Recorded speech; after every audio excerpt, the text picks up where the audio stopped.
जिस प्रकार मनुष्य पुराने वस्त्रों को त्याग कर नए वस्त्र को धारण करता है, उसी प्रकार जीवात्मा पुराने तथा व्यर्थ के शरीरों को त्याग कर नया भौतिक शरीर धारण करता है। हम सब दिन रात जो भी पदार्थ अपने चारों ओर देखते हैं, जैसे पृथ्वी और इस पर उपस्थित सभी पदार्थ, पृथ्वी जैसे अनेक ग्रह, उनके उपग्रह, अलग अलग तारे और करोड़ों गैलेक्सियाँ, अर्थात इस ब्रह्मांड में जो भी पदार्थ हमें दिखाई देता है अथवा नहीं भी दिखाई देता, वे सब सृष्टि के ही अंतर्गत आते हैं और इन सब पदार्थों को मनुष्य आदिकाल से ही जानने का प्रयास करता रहा है।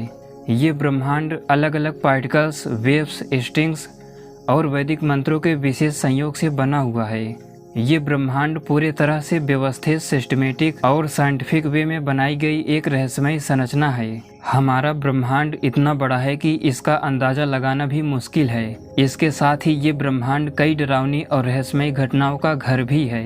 अगर आप ब्रह्मांड के बारे में कुछ नहीं जानते, फिर भी इतना तो जरूर सुने होंगे कि ये जो पूरी सृष्टि दिखाई देती है अथवा आंखों से नहीं भी दिखाई देती, ये पूरा विजिबल यूनिवर्स केवल 5% है, जबकि ब्रह्मांड का ज्यादातर हिस्सा यानी लगभग 95% असुर पदार्थ और असुर ऊर्जा से बना हुआ है। असुर पदार्थ और असुर ऊर्जा यानी डार्क मैटर और डार्क एनर्जी ऐसे मटेरियल हैं जो हमें दिखाई तो नहीं देते, लेकिन वो है, उसका अस्तित्व है ब्रह्मांड में। अगर आप सृष्टि की गहराइयों में जाएंगे तो आपको ये अनुभव होगा कि सृष्टि को बनाने में, सृष्टि को चलाने में एक जैसे नियम काम कर रहे हैं। अगर ये सृष्टि अपने आप बन गई होती तो भौतिकी का कोई भी सिद्धांत होता ही नहीं, फिजिक्स का कोई नियम होता ही नहीं।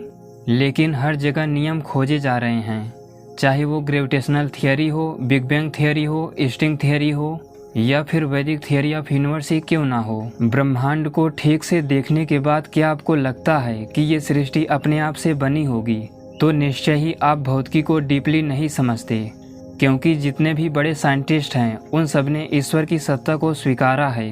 अगर ये सृष्टि अपने आप बन गई होती तो एक ऑर्डर में ये यूनिवर्स नहीं चलता, कहीं ना कहीं मिस्टेक देखने को जरूर मिलता। जबकि ब्रह्मांड में हर जगह सिद्धांत खोजे जा रहे हैं, कहीं पर कोई भी त्रुटि दिखाई नहीं देती।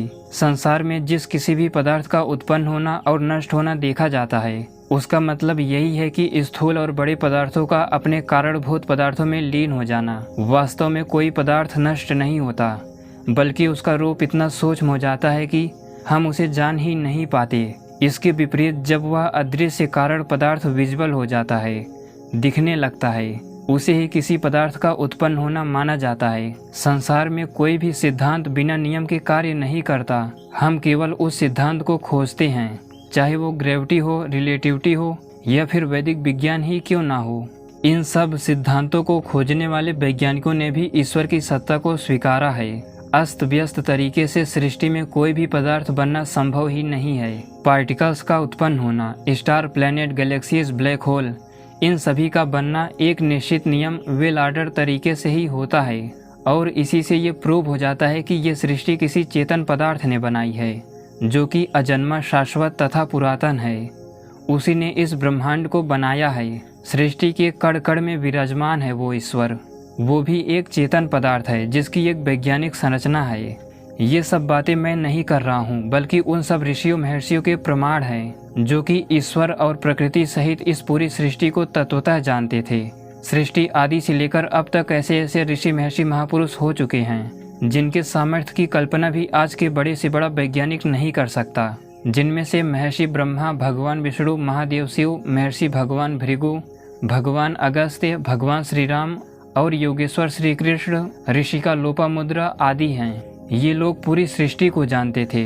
आज का बड़ा से बड़ा वैज्ञानिक इनके सामर्थ्य की कल्पना नहीं कर सकता। मुझे लगता है कि आपको अब विश्वास हो गया होगा कि इस ब्रह्मांड को बनाने में, चलाने में किसी चेतन पदार्थ का हाथ है। वीडियो पूरा देखने के लिए धन्यवाद।